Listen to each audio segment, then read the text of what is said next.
बांग्लादेश में हो रही हिंदू विरोधी हिंसा पर अमेरिका में प्रदर्शन हो रहा। न्यूयॉर्क समेत कई दूसरे शहरों में यह प्रदर्शन देखने को मिल रहा है। चिन्मय प्रभु की गिरफ्तारी के खिलाफ वहां पर नारेबाजी हो रही है। न्यूयॉर्क में बड़ी संख्या में वहां पर हिंदू जुटे हैं। बाइडेन सरकार से मामले में दखल देने की मांग हो रही है। सोचिए, बांग्लादेश का ये मामला जहां पर हिंदुओं पर जुल्म ढाए जा रहे हैं, अब इसकी गूंज अमेरिका न्यूयॉर्क में भी सुनने को मिल रही है। আজকের এই সমাবেশ শুরুর আগে আমাদের এখানে অনেক সাধু মহৎ আমাদের নির্বাচিত ডক্টর ইউনূস তার নেতৃত্বে আজকে চিন্ময় প্রভুকে গ্রেফতার করা হয়েছে। আমরা তাকে ধিক্কার। मैं राधा रमन दास जी आपके पास आ रहा हूं। 120 से ज्यादा देशों में, जैसा कि अभी विजय शंकर तिवारी जी ने भी जिक्र किया, 650 से ज्यादा मंदिर, इतनी बड़ी संस्था और इतना गंभीर आरोप आप पर लगा। चिन्मय प्रभु, उनकी गिरफ्तारी हो गई राजद्रोह के मामले में। कई लोग ये कह रहे हैं कि इस्कॉन इसको लेकर के कोई बड़ा प्रोटेस्ट करेगा, नहीं करेगा, कैसे विरोध दर्ज कराएगा?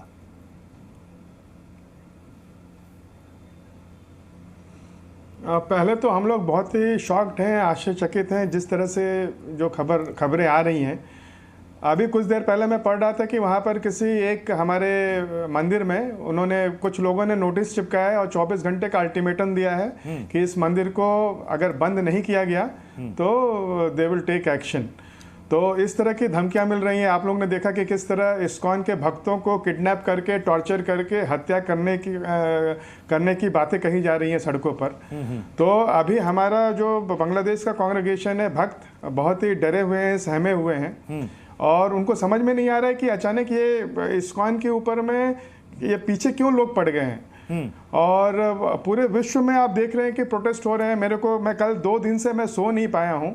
कल रात भर मेरे को बांग्लादेश से मैसेजेस आ रहे हैं जिसमें बहुत ही विभत्स वीडियोस और बहुत सारे जो अटैक हो रहे हैं उसका चित्र सामने आ रहा है। तो हम लोग खुद ही बहुत ही सहमे हुए हैं। विजय शंकर जी, बांग्लादेश में हिंदुओं के साथ कुछ प्रधानमंत्री के यहाँ डेलीगेशन लेकर चले, हम चलेंगे आपके साथ। ये देखिए, ये शांति के लिए आप एक डेलीगेशन लेकर चले प्रधानमंत्री के यहाँ। वो कह रहे हैं हमारे साथ एक डेलीगेशन लेकर चलिए।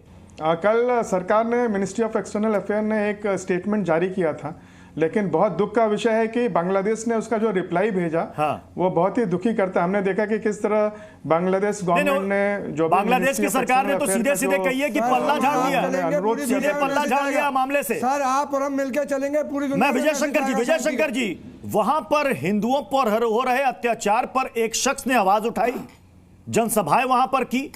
क्या इसकी सजा मिल रही है चिन्मय प्रभु को वहां पर कि राजद्रोह का मुकदमा दर्ज कर दिया गया उनके खिलाफ, कि कोई भी दोबारा यहां पर आवाज उठाने वाला ना हो? ये इस्लामिक कट्टरपंथियों का यही एक रास्ता है। जहां भी होगा ऐसे ही होगा। और यहां जो बांग्लादेश में हो रहे हैं, जो चिन्मय कृष्णदास जी के साथ हो रहा है वो हुआ। और अभी एक बात और हो गई, शायद आपको ध्यान में नहीं आया, जो समर्थन कर रहा था एक वकील जो है, जो एक एडवोकेट है, जो समर्थन कर रहा था, इस सारे विषय वकालत कर रहा था, अपना पक्ष रख रहा था, उसकी भी हत्या हो गई है। उसकी भी हत्या हो गई है। यानी आप वहाँ पर अपने मत पंथ की बात नहीं कर सकते, अपना मंदिर नहीं चला सकते।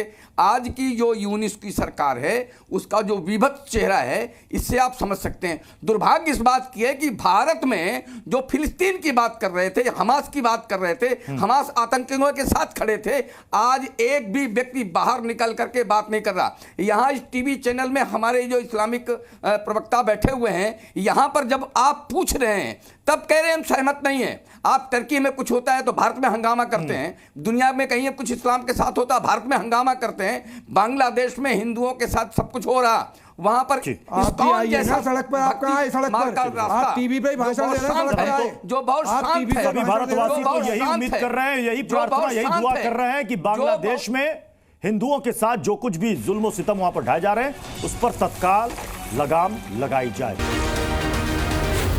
जी न्यूज़।